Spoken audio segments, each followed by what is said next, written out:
I'm conscious of time, so I do want to open it up to anyone on the floor who has any questions for the panellists. I'm sure there are many. Yes, sir, at the back. Yes. My question is, asking your right to get it from others is impossible. As young people, climate change and global warming is very serious. And there is two ends of that. Poor society are paying to use the environment to the maximum to live. The rich society is using to the maximum to exploit the environment. Power is in the hand of the man, not in the hands of politicians. So what role can you play without waiting for the leaders to influence change, especially for your offspring?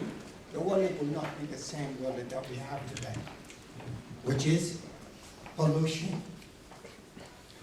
and many other issues that we need to adapt. So you are, as you mentioned, the young generation is more educated. What plans or what strategies need to be done to help your offspring to breathe fresh air that we take it for granted? Okay? So what is the role of young people, not expecting politicians or others to give you that right? Sure. Thank you. Thank you. I might direct that question to you, Dilara, because I think that speaks to a lot of the things that you mentioned tonight.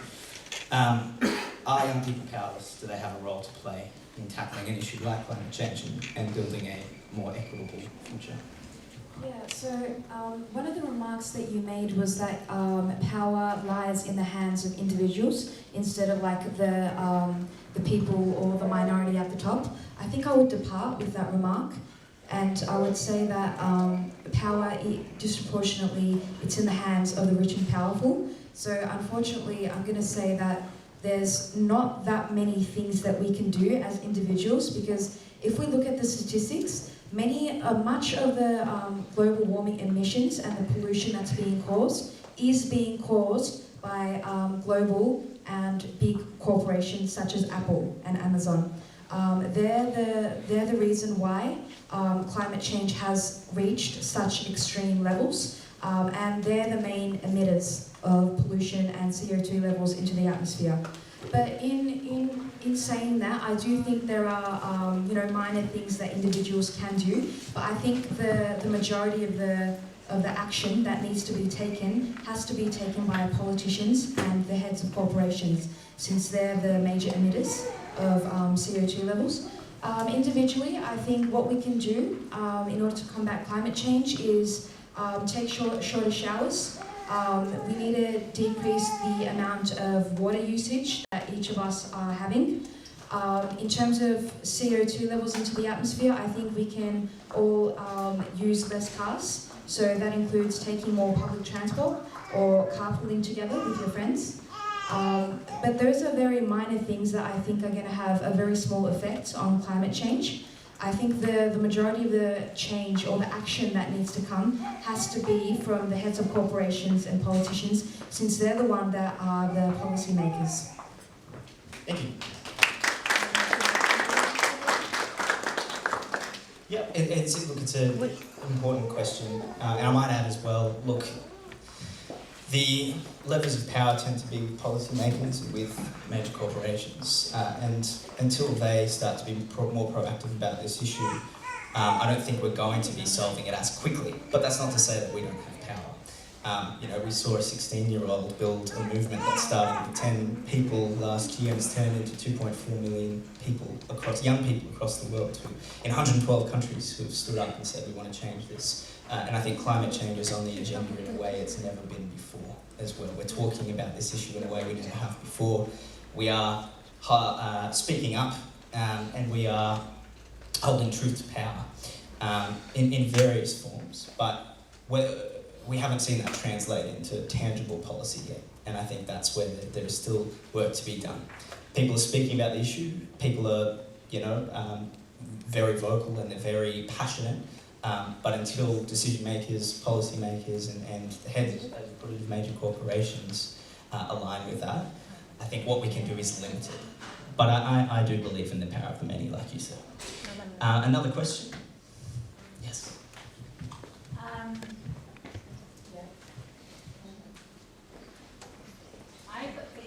going to talk about education. So you were talking about the education, and I totally agree with that. And since I moved here, and I have a 3.5-year-old, I thought a lot about homeschooling him because I don't agree with the education system. But unfortunately, I also have to follow my heart and work a lot. What can we do to change this education system? Who wants to tackle that one? I might open that up to what needs to change? Cynthia? My question was about the workplace. Yeah, I think that as the new generation, we really don't accept the way things are working. Because millennials, we look for purpose. And when we look for the education system today, we don't see they are teaching the skills that we really need. But we are the majority of the people as well in the world. And we are going to be the majority in the workplace. So I believe that we can start this change and we can introduce different policies, and we need to plan for that for the government, but we also are responsible for starting this change. So if it's not adapting to ourselves, the education system needs to adapt to our needs. So the government and also the universities, because we are the consumers. So we need to give this feedback and we need to say for them, look, I'm not feeling that you are giving me what's needed for the future.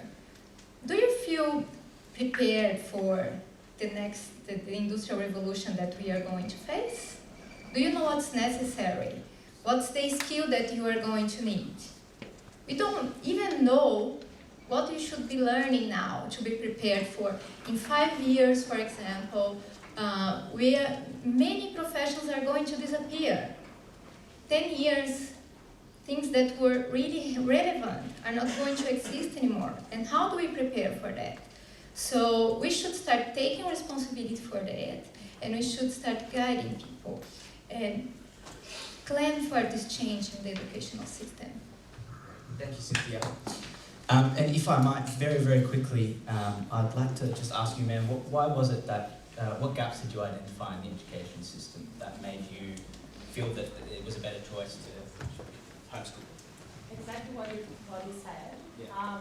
And since I work with trying to stop gender stereotyping, I feel like all the young people are not prepared to have a house and cook. And thank you.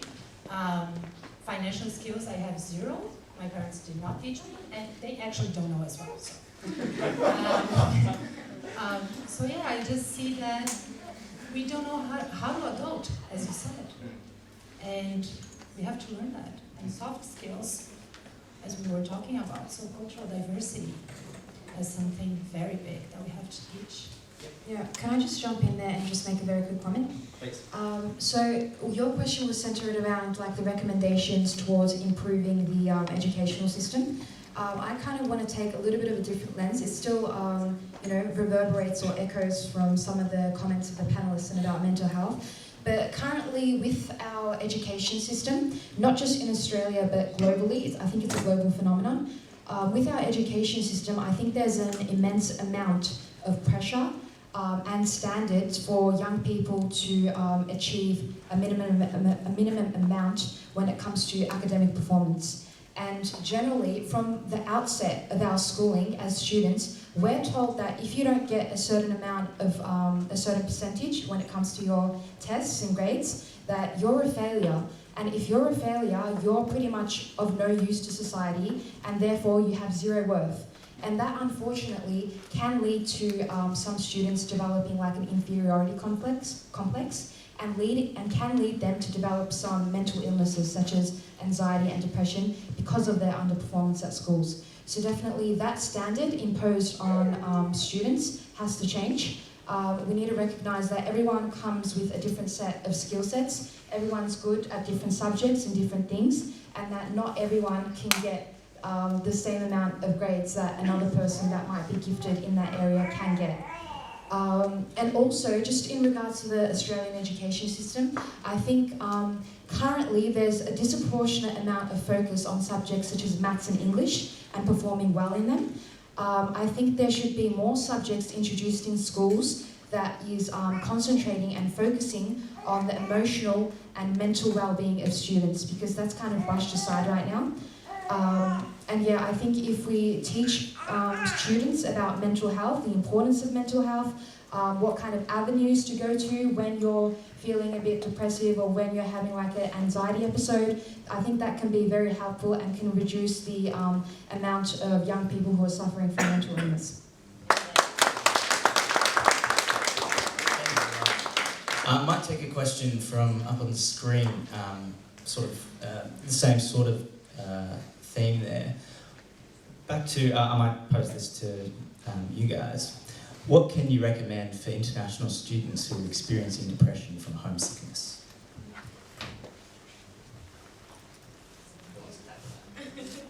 I think we did touch on this during the discussion, but I will reiterate what a few people have already said. So with homesickness, look, it's not easy. First of all, can I just acknowledge that it's not easy to come by yourself or even with family to a place where you're not, to an unfamiliar place. And so I think that it's quite normal to struggle with that. In terms of, dealing with all of that, I think that you can make your own family here. That's might not be biologically or blood related to you, but can mean just as much to you. And so the difficult thing with that, I guess sometimes, is just stepping out to do it in the first place, because God, it is scary to go and talk to someone for the first time in a place that you don't know. It's scary. Walking to a room where you don't know people is scary.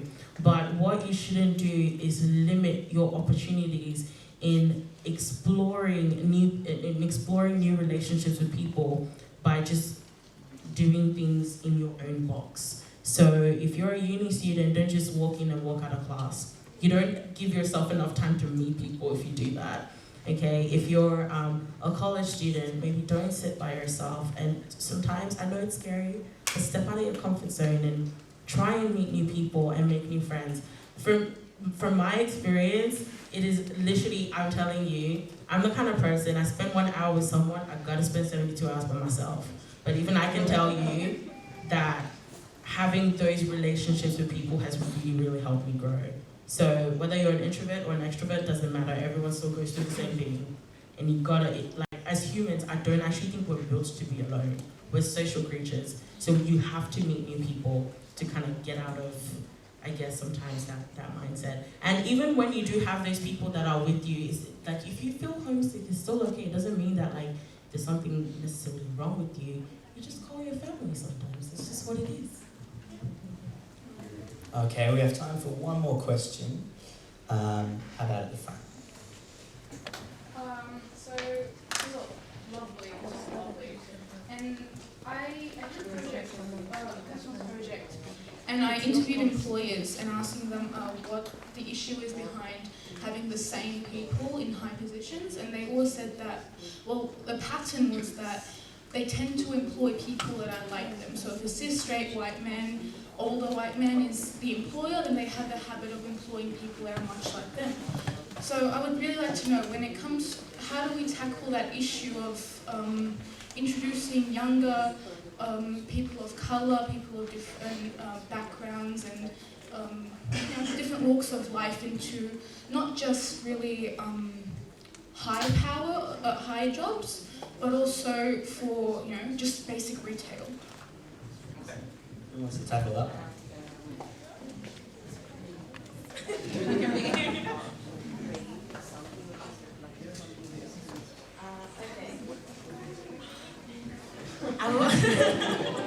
I'll I'll just say one thing and say then maybe that will spark something. Sometimes we're a bit shy here, right?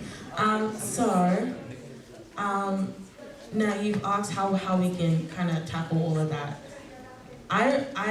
This comment has always stuck with me and has really guided me through life in that when you don't get a seat at the table, make your own table, straight up. So if you're a person of color, if I'm a person of color and I'm sitting there and I'm like, these opportunities I don't feel like are available to me, and I feel like there is a bit of a barrier in me doing this, why can't I step out and do my own thing that other people have to come to me for help for the first time? And that has really, really helped me in shaping like my mindset in a lot of things. It's not, I don't think that it's a sense of feeling entitled to something. It's just what it is. Like, if another person has that opportunity, I should have access to that opportunity as well. And if I don't, then let me change something with it. And that's why even when if I am in a place of, in a position where I am able to give opportunity to someone, I am more likely to give it to someone with a minority background, or someone that is my color, but not because I am racist, but because I understand that opportunity sometimes might not be available to that person otherwise.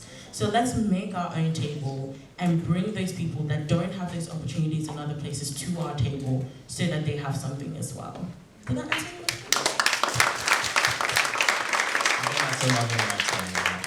I wish we could have gotten to all your questions tonight, guys, but please do stick around. I know there's a lot of exciting stuff coming up after this. Stick around, chat to the panellists, chat with each other, enjoy the rest of the night, but thank you so much for coming out and hearing from us. Hopefully this sparks some conversations back at home. Excellent, yeah, thank you. Of course, can we give a round of applause to the fantastic